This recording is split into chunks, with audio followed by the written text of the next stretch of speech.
శ్రీమాత్రే నమః. నమస్తే అండి అందరికి. ఎలా ఉన్నారండి అందరూ? నేనైతే చాలా బాగున్నాను. నా ఈ చిన్న ప్రపంచంలోకి మీ అందరికీ ఆహ్వానం పలుకుతూ వెల్కమ్ టు వరల్డ్ ఆఫ్ వాణి. ఒక చెట్టు ఆకులు రాలిపోతూ ఉందండి. ఆకులు రాలిపోతూ ఉన్నప్పుడు చెట్టు చాలా బాధపడింది. ఏంటి, నేను ఎన్నిసార్లు పోస్తున్నా సరే ఆకులు రాలిపోతుంది, పువ్వులు పూయట్లేదు అని చెప్పి చాలా బాధపడింది అనమాట. ఈ లోపల అక్కడికి కాలం వచ్చిందండి.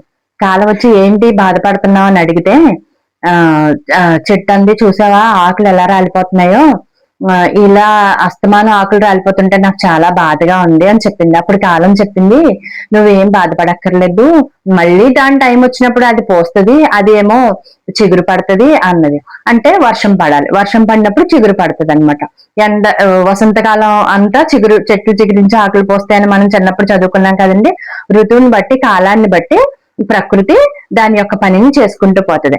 అలాగే ఒక మనిషి తన జీవితంలో కోల్పోయిన దాని గురించి పదే పదే ఆలోచిస్తూ ఉండి ఉన్న జీవితాన్ని ఎందుకు నాశనం చేసుకోవాలి అనేది నేను అర్థం చేసుకున్నానండి. అంటే నేనని కాదు, నేను జీవితంలో చాలా కోల్పోయాను.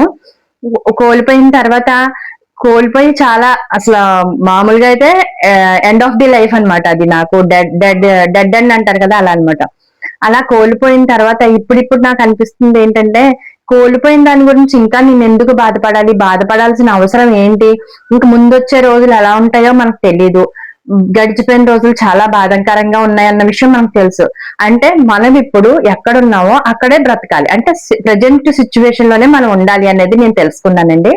కాబట్టి ఎప్పుడు కూడా మీరు ఏం చేస్తారంటే, ఎప్పుడు కూడా కోల్పోయిన దాని గురించి ఎక్కువ ఆలోచించకుండా ఉన్న దాని గురించే మీరు ఆలోచించండి. నేను ఇప్పుడు మేనిఫెస్టేషన్స్ నేను చెప్పాను కదండి, మొన్న క్లాసెస్ చెప్తాను అని చెప్పి నాకు ఒక్కరు కూడా ఫోన్ చేయలేదనుకోండి. అఫ్ కోర్స్ ఇలాంటి వాళ్ళు చాలా మంది ఉన్నారు. మంచిగా చెప్పే వాళ్ళకి ఎవరో కాల్స్ రావు, మంచిగా చెప్పే వీడియోస్ ఎవరో చూడరు అన్న విషయం నాకు తెలుసు. అయితే నేనేం అదేం నెగిటివ్ గా తీసుకోవట్లేదు.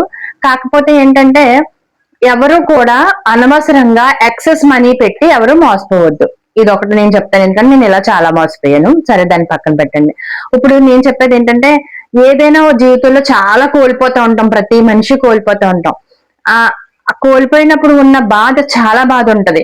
ఆ తర్వాత పరిస్థితులను బట్టి, అక్కడ ఒక పరిసరాలను బట్టి, మన పరిస్థితులను బట్టి, చుట్టుపక్కల పరిసరాలను బట్టి మారుతూ ఉంటాయి పరిస్థితులు. మారినప్పుడు మనం కూడా దానితో పాటు ముందుకెళ్ళిపోతాం. ఇది కాలం చేస్తుందండి. కాలం చేసే ప్రతిదీ కూడా చాలా మ్యాజిక్ లా ఉంటది అనమాట. మీరు ఎవరైనా సరే కాలాన్ని నమ్మితే, కాలం ప్రతి సమస్యకి పరిష్కారం కాలంలో ఉంటది. సమస్య పరిష్కారం ఉంటేనే కాలం దానికి సమాధానం చెప్తుంది అనమాట. కాబట్టి మీరు ఎవరైనా సరే కుంగిపోవద్దు, కృషించిపోవద్దు. కష్టాలు ఎప్పుడూ ఒకేలా ఉండవు. మీరందరూ కూడా ఒకటే గుర్తు పెట్టుకోండి, ఈ రోజు కోల్పోయింది కాదు, ప్రెసెంట్ సిచ్యువేషన్ లో బ్రతకండి. ప్రెసెంట్ అలా అని చెప్పి ఇప్పుడున్న డబ్బులను ఇప్పుడే ఖర్చు పెట్టేసుకుంటానని మాత్రం అనకండి. ఎప్పుడు తప్పుడే అని అన్నప్పుడు ఏంటంటే, ఇప్పుడున్న ప్రాబ్లం ఇప్పుడు ఉండదు, రేపటికి ఎలా మారుతుందో మనకు తెలియదు. దేనికైనా 24 hours టైం ఉంటుంది. మనం ఎంతవరకు, ఎందుకంటే పొయ్యి మీద అన్నం పెడితే ఉడకడానికి ఎంత టైం పడుతుందండి? ఇంచుమించుగా మనకి ఒక 10 to 15 minutes. అదే కుక్కర్ పెట్టామనుకో, అమ్మో, నేను కుక్కర్ మీద కూడా ఒక వీడియో చేస్తానండి, అది నాకు చాలా ఒక టాపిక్ ఉంది, కుక్కర్ మీద చేస్తాను. పొయ్యి మీద కుక్కర్ పెట్టామనుకోండి, కుక్కర్ లో ఒక కనీసం 5 minutes పడుతుంది. అంటే 5 నిమిషాల టైం మనం అన్నం ఉడకడానికి ఇస్తున్నాం. అదే డైరెక్ట్ రైస్ పెట్టామనుకోండి, 15 minutes పడుతుంది ఉడకడానికి. అంత టైం అన్నం ఉడకడానికి అంత టైం తీసుకున్నప్పుడు మనకున్న ప్రాబ్లమ్ సాల్వ్ చేసుకోవటానికి ఇంకెంత టైం పడుతుందండి? కాబట్టి ప్రతి దానికి కాలంలో సమాధానం ఉంటుంది. దేనికి కూడా నిస్సహాయ పడిపోవద్దు, నిరుత్సాహ పడిపోవద్దు. ఎవరో కూడా ప్రతి సమస్యకి పరిష్కారం దొరుకుతుంది అనమాట. చెట్టు కూడా అలాగే అనుకుని ఉండుంటే ఎంత అండి, మళ్ళీ కాలం వస్తుంది, మళ్ళీ దానికి పువ్వులు పూసి అప్పుడు అది చాలా సంతోషంగా ఉంది. అలాగే మనం కూడా రేపన్న రోజు మళ్ళీ మనం చాలా సంతోషంగా ఉంటాం. Thank you friends.